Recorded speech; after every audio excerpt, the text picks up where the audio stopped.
It's a special bonus edition of the Locked On Giants podcast. Ric Serritella of NFL Draft Bible joins us to talk about combine prospects, draft strengths and weaknesses, and a very forthright and upfront opinion about Daniel Jones. All that and more on today's Locked On Giants podcast, coming your way next. You are Locked On Giants, your daily New York Giants podcast. Part of the Locked On Podcast Network, your team every day.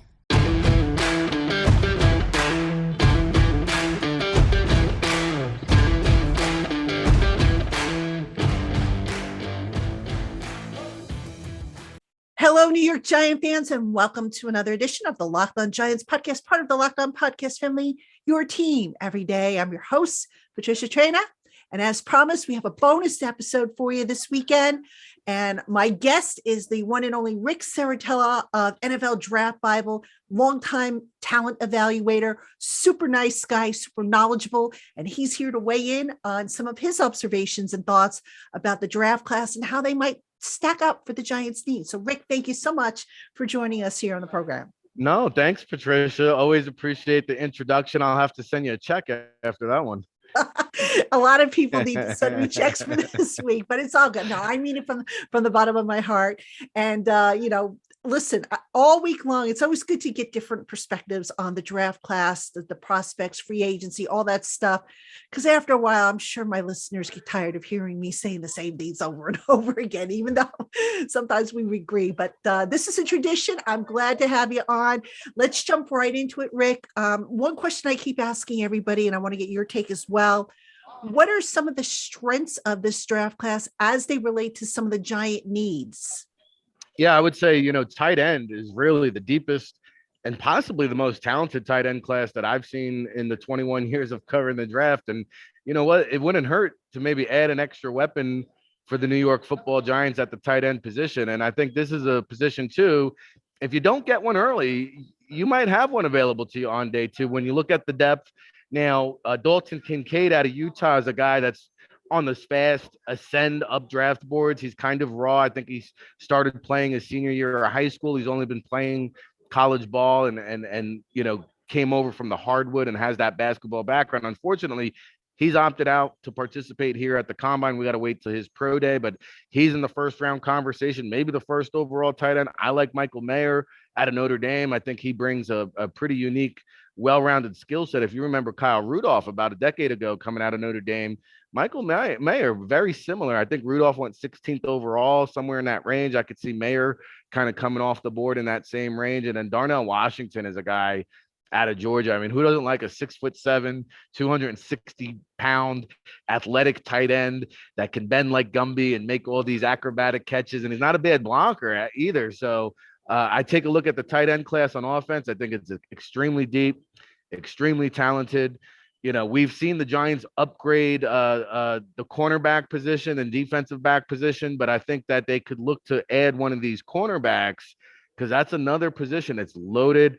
Devin Witherspoon, he is not going to work out here at the combine. He had a great Senior Bowl, but I'll tell you what, he's only 180 pounds. When you take a look at some of these other cornerback prospects, like a Joey Porter Jr., who reminds me of a more physical James Bradbury, who was with the New York Giants, a tall, lengthy, long corner who has a propensity to create turnovers.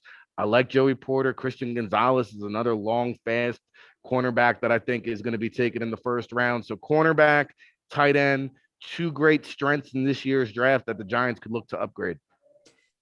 Also, one of the big needs for the Giants, and I don't know what your take is on this particular group, but linebacker is said to be a big need for the Giants. Especially adding more speed, to help that run defense, which just really wasn't consistent last year. What's your take on the linebacker group?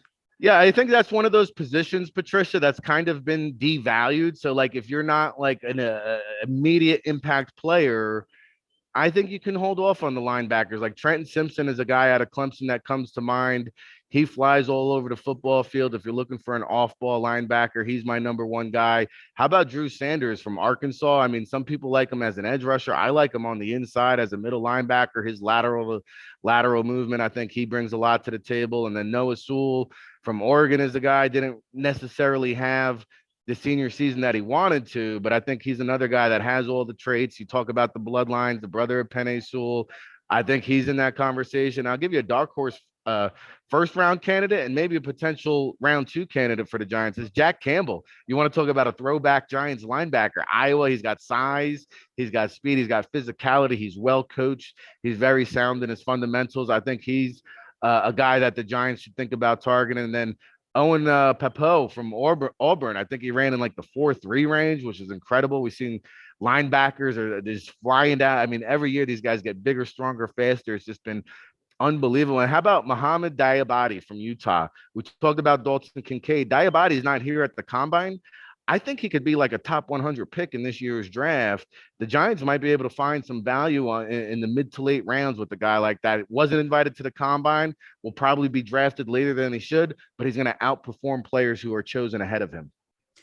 Rick, when you look at the interior offensive line position, I've been screaming for the Giants to draft the center, preferably one who has played it in college, not just a guard that dabbled in it.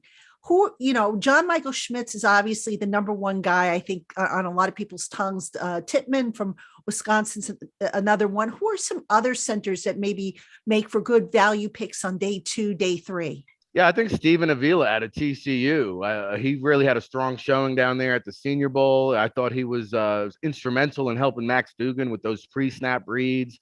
TCU obviously had a great season with the Horned Frogs, and a big reason was that Stephen Avila, he's got great football intelligence. I think he's everything that you're looking for in terms of being kind of that coach and leader on the field. So I think he's got a good opportunity. How about Double O? I call him out of Michigan. This Oluwatimi. I hear he's like very cerebral, maybe the smartest player on this Michigan Wolverines roster. Oh, by the way, he's pretty physical. He plays with a chip on his shoulder. And I'm going to give you a guy. I know you said you want that traditional center, but I got a guy out of UCLA by the name of John Gaines. And he's played all 5 different positions, but we had him out at the NFLPA Collegiate Bowl, and our offensive line coaches, Jackie Slater and such, raved about this kid. They said he's our best offensive lineman out there. He went to the East-West Shrine Bowl as well and had himself a heck of an all-star game performance. So John Gaines, and I'll give you one more of those guys, Tashawn Manning out of Kentucky. You're going to hear a lot. He transferred from Auburn. He's a cancer survivor. He's played tackle. He's played guard. But the Kentucky coaching staff actually told us his best position at the next level would be center because of the size, because of his smarts, and because he knows how to play every position. He also is like a coach on the field. And I think you want that from your center position. Yeah, absolutely. I mean, the Giants, they're going young on that offensive line. So it's time, I think, to really start to look for the future there. Maybe bring back one of Gates or Feliciano, have them be kind of like the stopgap and just start to look towards the future. Rick, where is the best value in terms of, day 2, day 3 is, a position that maybe the Giants need, but can wait a little later in the draft? Oh, good question. I think the cornerbacks, we talked about the depth there, but I think they're going to come off the board early. Wide receiver, I think, the Giants, if we're talking what they need, I mean, their wide receivers left a lot to be desired, Patricia. And some of these free agents they brought in didn't necessarily work out. Kenny Galladay, Kadarius Toney was short-lived. So I think they do. You talk about getting younger. I'd like to see them inject some fresh legs at the wide receiver position. And Tank Dell is a guy out of Houston. You want somebody who could stretch the field, be that slot weapon. Like, when's the last time the Giants had a true deep threat? OBJ, I mean, that was several years ago. Other than that, they've never really had that speed burner. Tank Dell is a guy I think that can stretch the field, maybe somewhere early day 2. I'll give you a guy really down far, but he's going to be selected somewhere on day 3. This Keelan Harris out of Oklahoma Baptist doesn't have a lot of national publicity. He's somebody that's going to go in the mid rounds and outperform a lot of these guys. Those are the players that you need to know. And we were calling them Hollywood out there at the All-Star game. I'm telling you, there's enough scouts and some scouts I spoke to in the NFC East, not the New York Football Giants, that have their eyes on a Keelan Harris from Oklahoma Baptist. So I would certainly say keep an eye on that wide receiver position. There's a lot of good depth later on to be had. Mostly, though, slot guys, or there's some good X receivers that they could pluck? You know what? This year's draft class, Patricia, there's a lot of smaller guys. If you're looking for those longer, lengthier guys, they're further and fewer between. And, I'm looking at the board here. Like Zay Flowers is a guy that's been talked about from Boston College. He's a slot guy. Jalen Hyatt, he played the boundary at Tennessee, but he's really a one-trick pony when you talk about the speed element. And listen, teams love speed. It's a great one trick to specialize in. So, like Jalen Hyatt is a guy he comes in right around 6 foot tall, but he could play inside, he could play outside. Yeah, I don't see a whole lot of like big, lengthy wide receivers in this year's class. And keep an eye on Tyler Scott. I don't know when this is going to air. I don't think the wide receivers have officially ran yet, but this Tyler Scott from Cincinnati, I'm hearing he could give John Ross a run for his money with this combine record. So I'm going to be really intrigued to see what he runs. And Marvin Mims out of Oklahoma, he's an underclassman. He hasn't been talked about. Michael Wilson from Stanford, he went over to the Senior Bowl. Here's a special team standout, right? You're talking about a guy that you want prototypical wide receiver 4, wide receiver 5, can provide depth in year 1, year 2, maybe develop into a starter down the road, but is going to bring immediate dividends on the special teams. I think that's what you're looking for when you're building that depth at the wide receiver position. Hey, Giant fans, if you're looking for a delicious treat but don't want all the fat and calories, then you got to try a Built Bar. What makes Built Bar so good? Well, for starters, they are covered in 100% real chocolate. That's right, real chocolate, and they come in unbelievably great flavors like churro, peanut butter brownie, and my personal favorite, coconut almond. These delicious protein bars taste like a candy bar, but without all the guilt. Most Built Bars have about 130 calories, 4 grams of sugar, and a whopping 17 grams of protein.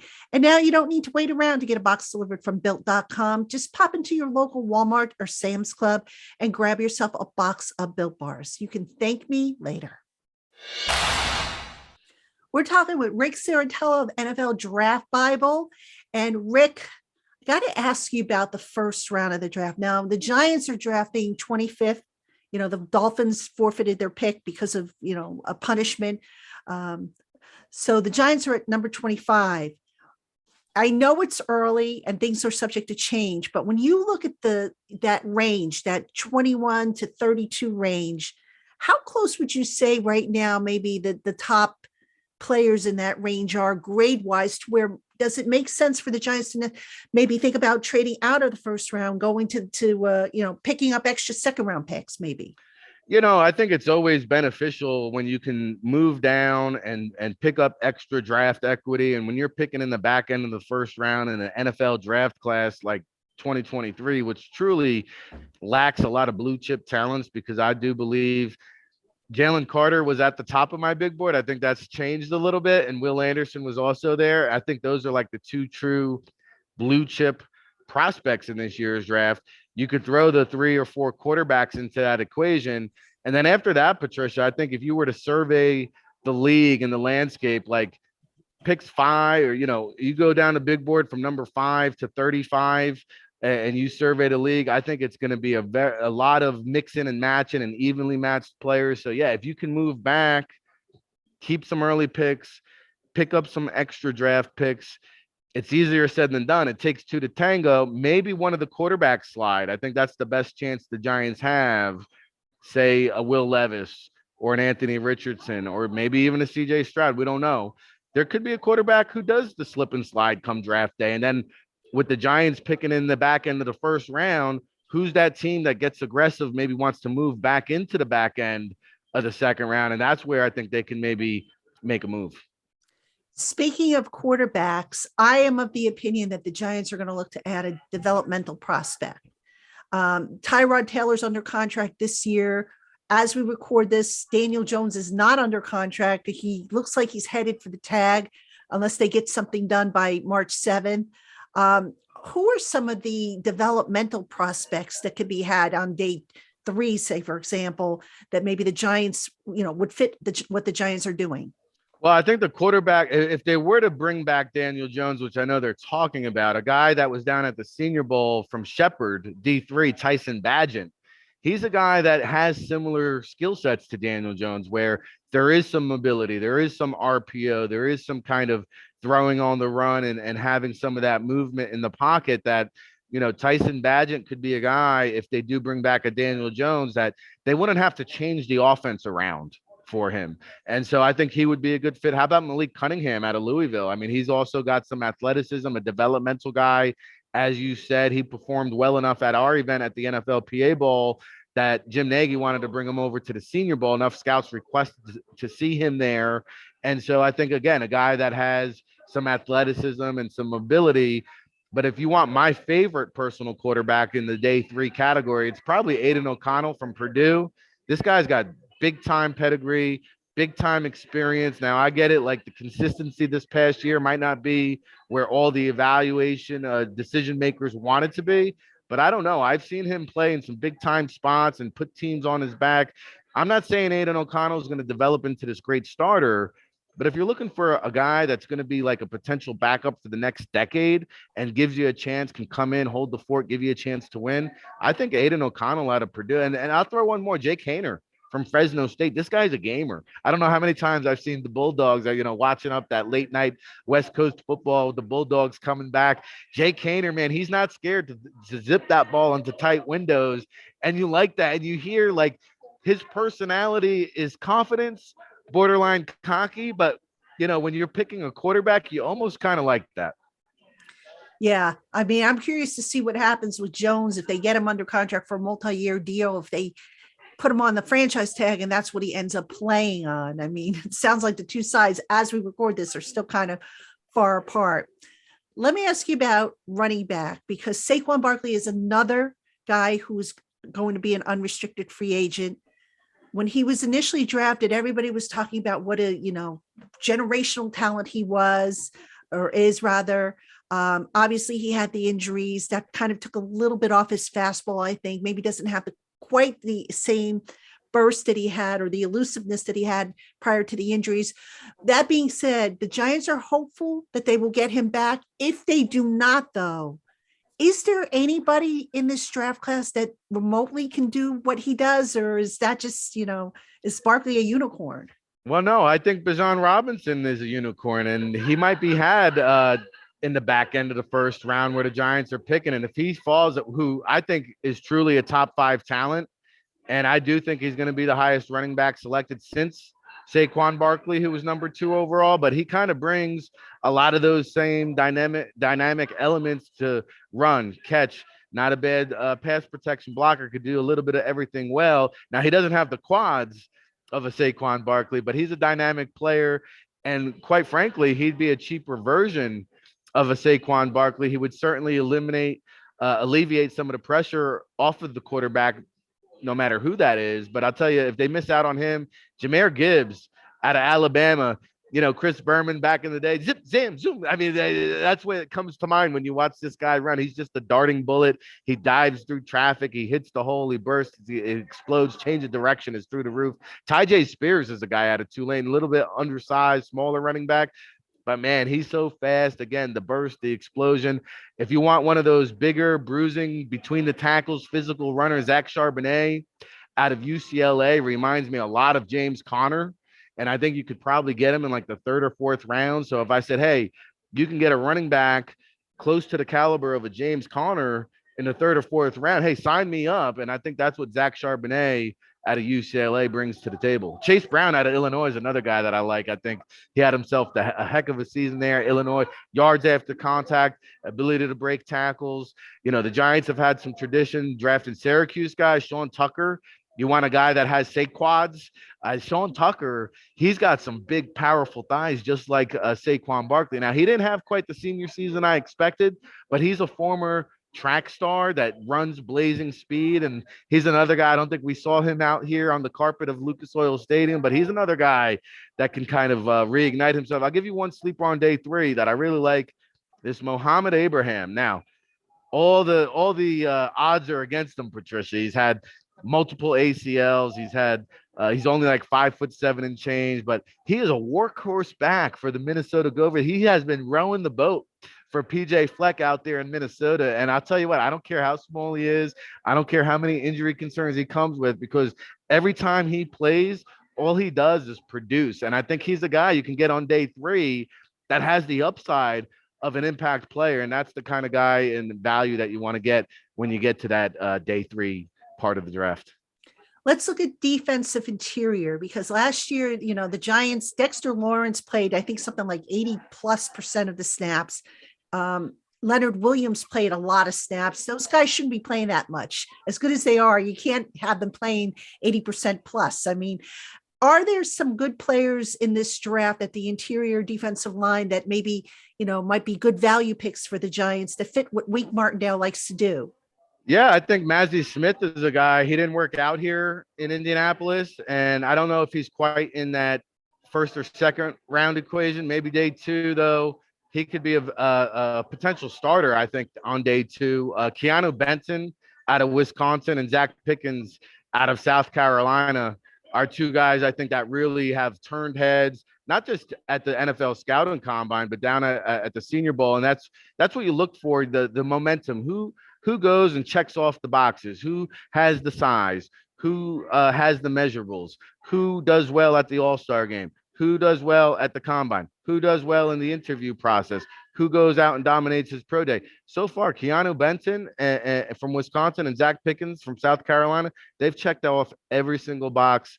And then this Javon Dexter out of Florida, he's a guy that I was like, man, I got to go back and do more homework on him, because his movement skills, his change of direction. I got to put some weight on this guy. He's got to bulk up a little bit to get ready for the big time. But man, for such a big player to be able to move like that and change direction, I thought Javon Dexter, and he's probably in that mid-round range, I thought he was kind of moving at a different speed. So I think he could be a great mid-round value. And then one guy who's not here, which is a disgrace, quite frankly, Scott Matlick out of Boise State. I mean, I don't know what you got to do these days to get a combine invite, but he played out of P5, big-time program, dominated the PA Bowl, dominated the Shrine Bowl, was unblockable, one of the best nose tackle prospects. He could play 5 technique too. Scott Matlick not being in Indianapolis is one of the biggest crimes of the 2023 NFL draft season. Rick, when you look at the draft classes, the various positions and the free agent classes as we know them right now, obviously they'll change in the next few days and whatnot. Do you say to yourself, instead of going draft, maybe I'd be better off going free agency to fill a specific need as it relates to the Giants? Well, I think my philosophy personally, Patricia, has always been to build through the draft, because in free agency, you have to overpay. You always have to overpay in free agency. You have somewhat of a known commodity. You have multiple suitors that you're bidding against. And so if you want to go and identify and get your guy, you're probably going to get into a bidding war. I think, when you look around the league, 27 to 33% of all NFL rosters are undrafted free agents. And so to me, my bigger emphasis would be scouting those guys, because those are the guys that hit the free agent market and then go on to earn the big dollar contracts. If I can identify those guys ahead of time, I really believe that day 2 and even more so day 3 of the NFL draft is really where organizations make their money and earn their keep, because the first round pick, you want them to be starters. Obviously, second and third round picks, you're drafting them with the expectation to, at some point, if they're not going to be a starter, at least be an impact rotational player. I think day 3 is a crapshoot. Like, if you can identify players on day 3 and the undrafted free agent process, you will be so far ahead of your roster construction rather than overpaying for some of these free agent players. With that being said, I probably don't know the upcoming free agent class as well as you do, so I can't speak on who specifically is available. Just from a philosophy standpoint and point of view, that would be my approach. We've got Ric Serritella of NFL Draft Bible here on the Locked On Giants podcast. I'm Patricia Traina. Rick, I want to turn now back to Daniel Jones, because you followed the Giants. I wanted to ask you what you saw from Daniel Jones, where he took the biggest leap. I mean, given what he was asked to do, and I believe that what he was asked to do is equivalent to quarterbacking 101 in this offense. What was your take when you looked at him? Steer the ship. I think, the Giants fans were quick to find me, by the way, Patricia, and let me know how wrong I was about my Daniel Jones evaluation. And I'm glad it only took 4 years to prove me wrong. With that being said, I think the defensive coordinators in the National Football League are very smart men. And what I look at is the Giants only won 3 of their final 10 games. So you saw an offense. Was it the product of the offense that Brian Daboll put around Daniel Jones, or was it Daniel Jones the reason why the offense was so efficient? I think early on in the season, teams really didn't know what to expect from the Giants and how they were going to run their offense. So there was a little bit of an element of surprise. To Daniel Jones' credit, this guy's decision making and decreasing turnovers, two things that I thought were hard to teach. He's shown me that they're teachable traits, that you can improve your accuracy, that you can improve your awareness to the point where you cut down the amount of fumbles and interceptions, especially in clutch moments. So Daniel Jones did an incredible job with that. I do think that he suffered from the lack of talents around him. However, the chemistry was good. So it was a mixed bag. There was a lot of good from Daniel Jones, but I also think the NFL by the end of the season was able to catch up on him. And for whatever it is, I still think he's a mediocre quarterback. I say that he's average. I can go find 15 guys he's better than, and I can probably go find 15 guys that are better than him. Do I want to pay 40 to $50 million? It seems like the new trend in the NFL. Go find a quarterback on his rookie deal, and those seem to be the teams that are advancing to the Super Bowl and the championship game. So to me, I think there's a lot of opportunity for the Giants to do their due diligence, explore other avenues. I would not get hunkered down with a long-term contract. It sounds like Daniel Jones doesn't want to play for the franchise tag. He no longer wants to take a hometown discount. Who could blame him after what the Giants did to him? So it's going to be interesting to see how it all folds. With that being said, I will say this. A lot of times, organizations, quarterbacks, agents, they think the grass is greener on the other side. I can tell you, Daniel Jones and the Giants are made for each other, because I'll tell you, if Daniel Jones goes to another scheme or system, chances are he will not enjoy the same similar success. And whoever they bring in, Patricia, whether it's a veteran or a rookie, in terms of immediate success, you won't be able to replicate that in 2023 like you did in 2022 with a different quarterback. You mentioned there might be some other avenues they can explore. What are they? Well, you could explore the draft. You could explore some of these free agents that are going to be out there on the market. You can maybe talk about a guy like Jimmy Garoppolo, who I'm hearing it only commands 20 to 25 million. So if I can get a guy like that, who's maybe not as durable as a Daniel Jones, but has taken a team to a Super Bowl, can play at a high level, well, hey, I can bring in a Jimmy G for half the price and maybe have some money left over to bring in a capable backup or retain a Tyrod Taylor. And is there a big drop off between Daniel Jones or Jimmy Garoppolo? I would imagine that there's several individuals who might argue Jimmy G is better. Do you think the Giants are necessarily sold on Daniel? I know they've said it, that they want him back, that they think they can win with him. Do you agree with that? No, I think there's a human nature element. Joe Shane and Brian Daboll did not draft Daniel Jones. And their initial assessment was, hey, we do not want to pick up his option and invest in that based on what we've seen. I do think opinions change. They got to work with him. They enjoyed a little bit of success. They tasted what that feels like. And so they've got to weigh the risk reward, getting into a long-term contract, investing in a player that they're familiar with versus the unknown. So to answer your question, I don't think that they're all in on Daniel Jones because they're not, quote unquote, they're his guy. With that being said, I do think Daniel Jones grew on them, right? Because now here we are. They are trying to get a deal done. They are trying to make it happen, at least publicly. So it tells me that I think they've swayed a little bit there, but I don't think they're like all in convinced, like we've got to have Daniel Jones back. I think everything's on the table at this point in time. Or it could be that there are other options. You know, they're too far down to get a blue chip quarterback in the draft in the first round. And the free agent quarterback class, I mean, you know, other than trading for, you know, like a Jimmy G, I mean, it's the free, you know, or an Aaron Rodgers who's going to be too expensive. I mean, what other options are there? Well, Geno Smith is a guy who's played in New York. He's had some success here with the Seahawks. He's played under Eli Manning, Phillip Rivers. The Seahawks have come out, that was surprising to me, saying, hey, we see an opportunity here to draft a young quarterback. And I think they have a top 5 or a top 10 selection. So Geno Smith's played in the New York market with the Jets and the Giants. He knows what he's getting himself into. He's a better quarterback, I believe, since we saw him last time here in Big Blue.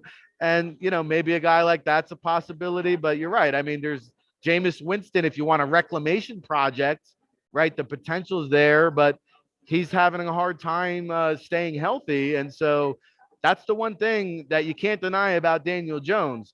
Availability is still the best ability, and Daniel Jones has proven that he can stay healthy. There's a lot to be said about that. If the Giants were to lose Saquon Barkley, how big of a loss would that really be? And could they replace that production with either, somebody that they have on the roster? I think Gary Brightwell's under contract. Matt Breida is not. Or can they dip into this deep running back class to replace that production? Yeah, I think running back, like when you just talk about an evaluation standpoint, that's the easiest position to transition to the pros. And I hate to like make it sound so simple, but hey, take ball, see ball, hit hole. It's not that complicated. It's the easiest position to adjust to. And I think that's why a lot of teams will say, hey, we're not going to take a first round running back because we can find a guy in the middle rounds, late rounds, sometimes even undrafted rounds. If you find a guy that fits your scheme and system, I think running back is the one position to do that. And I'll say this, I don't think there's enough in the kitty to go around. If you want to pay Daniel Jones, I don't think you can pay Saquon Barkley. If you want to pay Saquon Barkley, I don't know if you can pay Daniel Jones. And if you pay both of them, Patricia, I don't know how much left is going to be to put some supporting weapons around them. So I almost think in a way, you've really got to pick and choose which player you want to invest in, because if you bring both back, well, now it's really going to be hard to retain some of your in-house free agents, and now you have to keep going outside, new people learn, bring them up to speed, train, develop, and groom. Yeah, it's going to be an interesting, decision for them to make. Joe Schoen seemed to indicate that they could bring both of them back. I don't know. I mean, how the numbers would work. I mean, I think it could be done, but I would like to see how it would be done, because I'm like, I play around with the numbers all the time and I'm like, okay, it's going to be a little tight. And also to do, like you said, to add pieces around them. Final question for you, Ric. And I like to ask this of all my draft experts that come on the show. Give me some sleeper picks that Giant fans should be paying attention to, regardless of the position. Well, Lindsey Scott is the one quarterback out of Incarnate Ward that your old school listeners might appreciate, because he is Charlie Ward reincarnated. And Charlie Ward came out about 3 decades too early. But man, this Lindsey Scott out of Incarnate Ward, who was coached by G.J. Kinney, another undersized quarterback who had a cup of coffee in the NFL. G.J. Kinney raves about Lindsey Scott. How about Joey Fisher out of Shepherd? He was built for the New York Giants. This guy is out at the All-Star games, pancake and Power 5 competition. We talked about Tyson Bagent. A lot of scouts paid attention to his blindside protector in Joey Fisher, and he has that outside inside flexibility, adaptability. He can start off outside, he could play inside, he could provide depth up and down that offensive line. Scott Matlock is a guy I had a crush on. I mentioned him earlier on in the show. How about really far into crates, Ryan Greenhagen out of Fordham, to keep it local? This guy's a tackle machine, sideline to sideline ability. He's like a coach on the field. Love me Ryan Greenhagen. And D. Morant, the quarterback out of Fordham. He should be here at the NFL Scouting Combine. He was snubbed.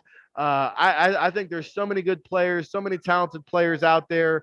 And those are just a couple of names to keep an eye on, and looking forward to seeing how it all unfolds for the Big Blue. Yeah, me too. I mean, a lot of decisions, a lot of different ways they can go, but it all hinges on what happens with Daniel Jones. And if they have to franchise tag him, how much money are they going to have left? What's their plan B, their plan C? I mean, so many different, it's like those stories when I was a kid. Do you go left? Do you go right? Making all these decisions, and they each have implications based on what you do. Ric, fantastic stuff as always. I appreciate you coming on. You can find his work over at NFL Draft Bible. They have all kinds of, they have rankings, they have scouting profiles, really good stuff. It's part of the Fan Nation Network, which is where Giants Country, by the way, the site that I work for and manage, can be found. So check out the work, follow him on Twitter. You can see his Twitter handle below. Giant fans, thank you so much for tuning in to this special bonus edition of the Locked On Giants podcast. We'll be back on Monday with all new episodes. For Ric Serritella, I'm Patricia Traina. Have a great weekend, everybody.